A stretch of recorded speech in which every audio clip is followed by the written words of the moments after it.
এই মায়া বহুত খারাপ। আমি ওরে কইছি খারাপ রাস্তা ছাইরা ভালো রাস্তায় আও। আমার উপর আজ্ঞা এই প্রতিশোধ নিতেছে ভাই। ভাই হ্যার কথা বিশ্বাস করেন না, আমার কাছে প্রমাণ। হ্যালো দর্শক বন্ধুরা, আশা করি আপনারা সবাই ভালো আছেন। মানুষের বিচার কি শুধু তার বাহ্যিক চেহারা দিয়ে হয়, নাকি অন্তরের সততা আর ধৈর্যই আসল?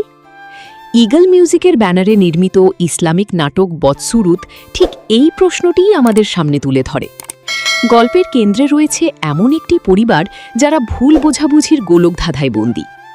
নাটকের শুরুতে আমরা দেখি একটি পরিবারের টানাপোড়েন, যেখানে একে অপরের প্রতি সন্দেহের বিষ ছড়িয়ে দেওয়া হয়েছে।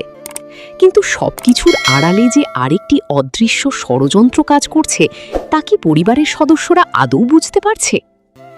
গল্পের প্রধান চরিত্র জামাল, একজন ধার্মিক ও সহজ সরল মানুষ। কিন্তু তার সরলতাকেই পুঁজি করে একটি মহল তাকে পরিবারের সামনে হেয় করতে চায়।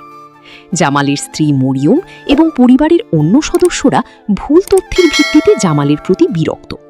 ঠিক এই জায়গা থেকেই গল্পের মূল সংঘাত শুরু হয়, পরিবারের ভিতরের বিশ্বাস আর বাইরের মানুষের চক্রান্তের লড়াই। এই নাটকে দারুণভাবে ফুটিয়ে তোলা হয়েছে বর্তমান সময়ের সামাজিক কুসংস্কার।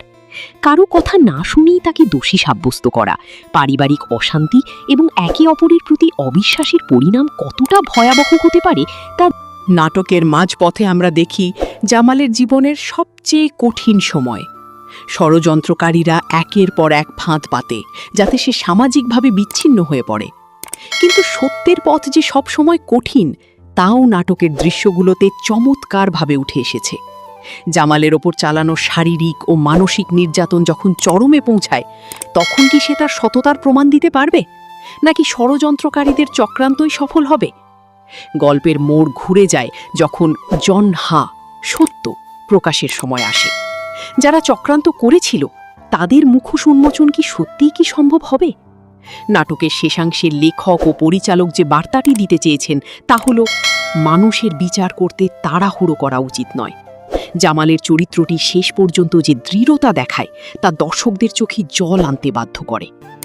সবশেষে বলতে হয়, বদসুরত কেবল একটি ইসলামিক নাটক নয়, এটি আমাদের জীবনের একটি দর্পণ। মানুষ হিসেবে আমরা কতটা অকৃতজ্ঞ হতে পারি এবং ভুল মানুষকে চিনেও কিভাবে ভুল বিচার করতে পারি, তার একটি নিখুঁত চিত্রায়ন এই নাটক। যারা পারিবারিক মূল্যবোধ, ধৈর্য এবং সত্যের জয় নিয়ে ভালো একটি গল্প খুঁজছেন, তাদের জন্য বদসুরত অবশ্যই দেখার মতো একটি নাটক। তাহলে আপনাদের মতামত কমেন্ট সেকশনে জানাতে ভুলবেন না। কেমন লাগলো এই নাটকটি? আর হ্যাঁ, ভিডিওটি ভালো লাগলে লাইক দিন এবং আমাদের পরবর্তী ভিডিওর জন্য চ্যানেলটি সাবস্ক্রাইব করে রাখুন। আজকের মতো এখানেই বিদায়। আল্লাহ হাফিজ।